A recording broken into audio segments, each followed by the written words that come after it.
Hi, everyone. Thank you for inviting me to be part of this great event. Like Carrie said, I'm a lecturer in business analytics at Monash, and today I'm going to talk to you about how did I get here. So it all started back in high school when I was a debate team captain. And whenever we were preparing for a match, whenever there is a point to make, we're always sticking up statistics, numbers and report from universities, research institutes, or government departments so that we can use them to support our argument. And any good opponent will probably come prepared with their own version of facts, numbers, and arguments as well. So when you're presented with two versions of things, it really begs a series of questions. At least it did in my head back then. Questions like who collected the data, from whom, when did that happen, what kind of treatment or what kind of analysis have been done to get those numbers?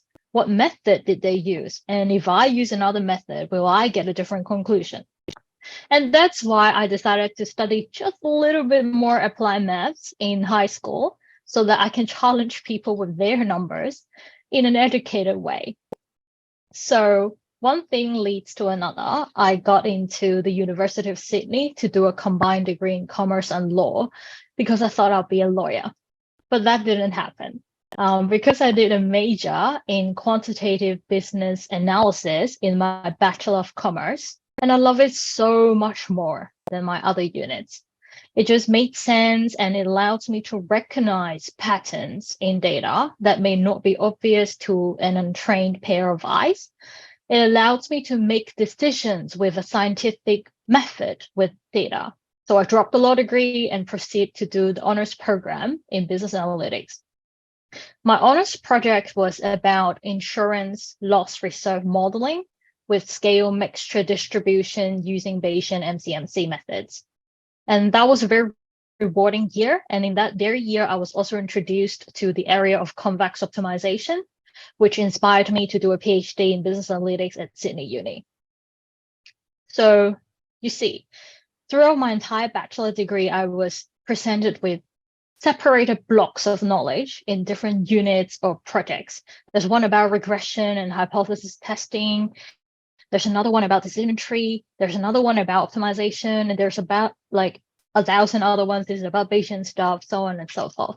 And sometimes you see the same problem posted in a different framework, solved with different approaches and people publishing papers and generating a lot of insights from their own approaches. And that makes me wonder, when do these blocks meet each other and what happens there? So I found this very fascinating. And so my PhD and also my current research focus is on the intersection between optimization and statistical learning. With the technological and algorithm advancement in the past 30 years, it is now really interesting and possible to revisit some of the classical statistical problems, such as change point detection, variable selection, and Bayesian network structure learning using a mathematical optimization framework. And on the other hand, there are also some classical optimization problems that are known to be very hard to solve. And we can take advantage of what we know in statistics to help us solve these very hard problems. And sometimes you may even get an analytical solution. So when we take advantage of viewing the problem from different perspectives, we extract much richer, more robust, more diverse, and more interpretable insights from the data.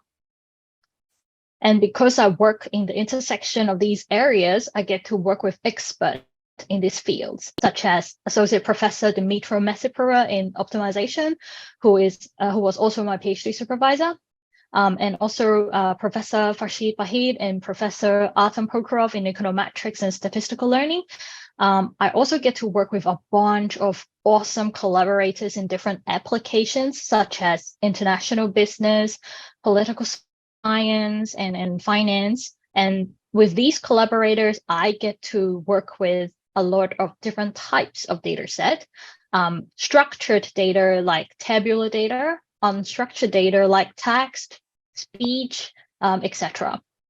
In addition, when I was doing my PhD, I was also part of this professional student publication called ORMS tomorrow, where I get to work as a lead editor with a team of PhD students from all around the world. Some of them are from the US, some from Asia, Europe, New Zealand, and we wrote articles and exchanged ideas on different data science and analytics topics. Or sometimes we just talk about diversity and inclusion issues, general development, or trends in our field. Also during my PhD, I wrote a coding language companion to go with a textbook that we were using in a unit that I taught. It was talking about doing applied linear algebra, such as k-means clustering or bi-objective optimization using Python. So that Python companion has over 58,000 views and downloads globally. And data science and analytics really equipped me to work with and reach out to a lot of people.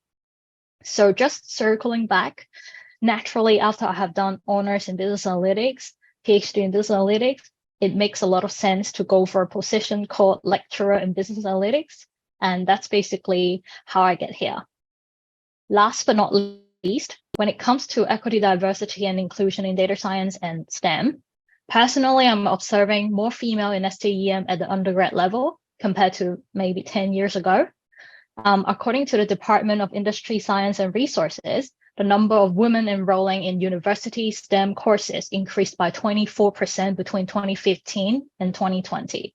However, I think we need more visible role models in management and leadership positions. I'm not saying there isn't any female professor or leaders. I'm saying there's not enough. For people in their graduate studies and in their early career, like we are learning how to handle a large variety of tasks and trying to interact with different stakeholders in addressing complex issues. I would like to see how a variety of role models would handle certain tasks or issues or difficult conversations, because that's how we can learn to lead better. We need to observe role models with different leadership characteristics and styles, and it is currently very difficult to do when, as of 2020, only 23% of senior management and 8% of CEOs in STEM qualified industries were women. So while we're encouraging more young girls to join STEM in order to retain them, to keep them going, we also need to show them there is a prospect in STEM for women, someone that they can identify with and grow into. So I guess that's the brief story of my journey so far. Thanks again for having me.